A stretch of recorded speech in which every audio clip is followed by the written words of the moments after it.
আসসালামু আলাইকুম। আশা করি সবাই ভালো আছেন, আমিও ভালো আছি।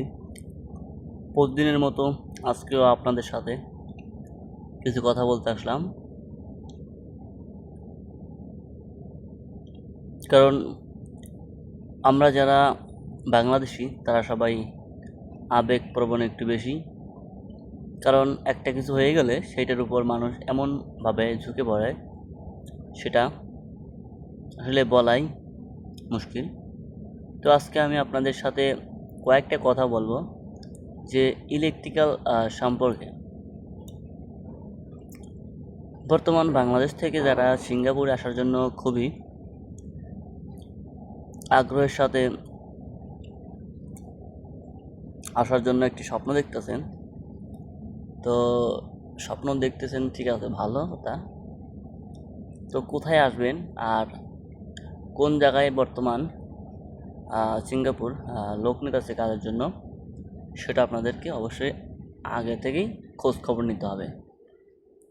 আর শিপইয়ার্ডের কথা যদি আমি বলি তাহলে এইখানে না আসাটাই ভালো, কারণ বর্তমান শিপইয়ার্ডটা অনেক বাজে অবস্থা। এখানে কাজের যে পরিমাণ নিয়ম শৃঙ্খলা তৈরি করা হয়েছে সেটা আসলেই সাধারণ মানুষের জন্য খুবই কঠিন। তাই আমি বলতে চাই যে শিপইয়ার্ডে না এসে অন্য কোথাও যাওয়ার চেষ্টা করেন। সিঙ্গাপুর দেশটা আলহামদুলিল্লাহ নিয়মের দিক থেকে ভালো, তবে যারা কার্যক্রম কাজ কাম করে তাদের জন্য খুবই কঠিন। আর শিপইয়ার্ডের থাকা খাওয়া এগুলো সব কিছু নিজেরই বহন করতে হয়,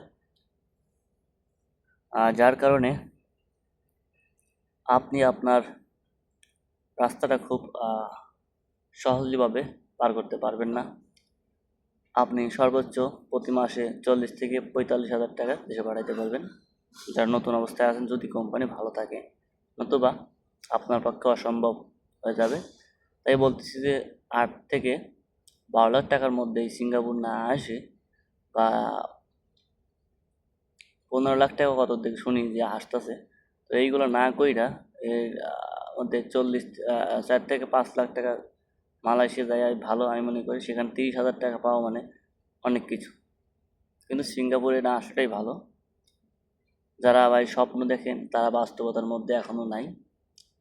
বাস্তবতা কী জিনিস তারা এই সিঙ্গাপুরে আসলে বুঝতে পারবেন যে আসলে বাস্তবতা কাকে বলে।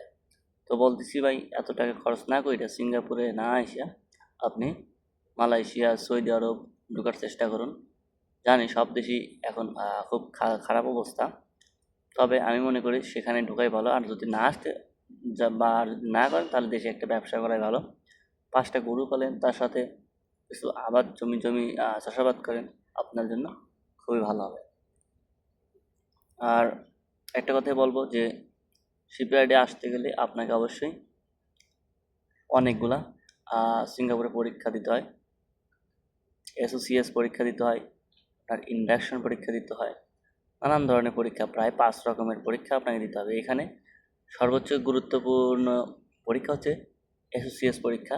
এটা সর্বোচ্চ গুরুত্ব, কারণ এখানে ফেল করলে আপনার পুনরায় দেশে ফেরত দিতে হতে পারে, দেশে ফেরত যাওয়া লাগতে পারে।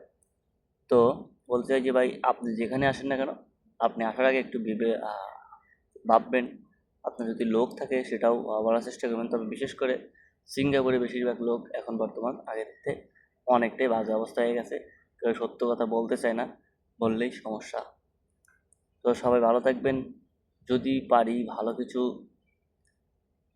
আনার, তাহলে আপনাদের সাথে তুলে ধরার চেষ্টা করবো, আপনারা সেটা জানতে পারবেন। ইলেকট্রিক্যাল সম্পর্কে আমি ইনশাল্লাহ পরবর্তী ভিডিওতে কথা বলবো যে ইলেকট্রিক্যালের কাজ কেমন হয়, সেই সম্পর্কে আমি কিছু কথা বলবো। ধন্যবাদ।